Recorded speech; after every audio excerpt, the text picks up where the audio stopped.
ব্লগত স্বাগতম জনাইছোঁ গাইজ আপোনালোকে চাই থাকক। মই কালি যোৰহাট মেডিকেলত গৈছিলোঁ। চব যদি আপোনালোকৰ ঘৰৰ পুৰণা চিলিং ফেন আছে আপোনালোকে এবাৰ চেক কৰিব, নহ'লে মোৰ নিচিনা প্ৰব্লেমত পৰিব গাইজ। চাই থাকক।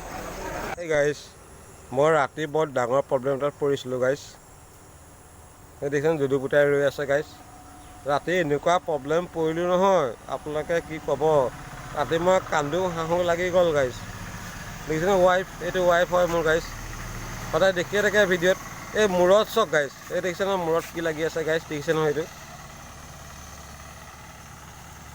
দেখিছে নহয় গাইজ। এইটো কি হ'ল গাইজ গম পায়নে? জানিবলৈ মন আছে নে গাইজ? মূৰত কেনেকৈ দুখ পালে গাইজ। কথাষাৰ কৈ আছোঁ, ফেন চলি থকা সময়ত ন সেই ফেনটো কি হ'ল গাইজ, ফেনৰ পৰা যোনটো পাংখা ৱাইফৰ চক মাথা ফালি পেলালে। দেখিছেনে এইটো? ৰাতি আপোনাৰ চিলাই মাৰি আনিছোঁ গাইজ। ৰাতি মই ঘটনাটো হৈ গ'ল গাইজ আপোনাৰ 8:30 9টাৰ ভিতৰতে হৈছে ঘটনাটো। কিন্তু মই ৰাতিপুৱা আহি পাইছোঁ 3:30 4টা বজাত আহি ঘৰ পাইছোঁ। মেডিকেলত ইমানেই আপোনাৰ মোক দৌৰাইছে, এইফালে দৌৰাই গাইজ।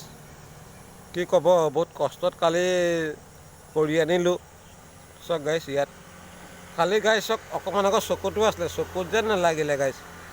মোৰ ভেনখন গাইজ, এইখন মোৰ ভেনখন। এইটো যদু পুতা, এইটো মাক। দেখিছে নহয় গাইজ। চাই থাকক, আপোনাক দেখুৱাই আছোঁ খালি গাইজ। এতিয়া মই আকৌ মেডিকেল যাব লাগিব। মেডিকেলৰ পৰা কালি মোক ৰাতি দৰৱ নিদিলে, দৰৱখিনি আনিব যাব লাগিব। চাই থাকক। খালি আপোনাক মই আনিব যোৱাটো দেখাব পাৰোঁ নোৱাৰোঁ গাইজ মই ক'ব পৰা নাই গাইজ। খালি চাই থাকিব দেই গাইজ, চাই থাকক।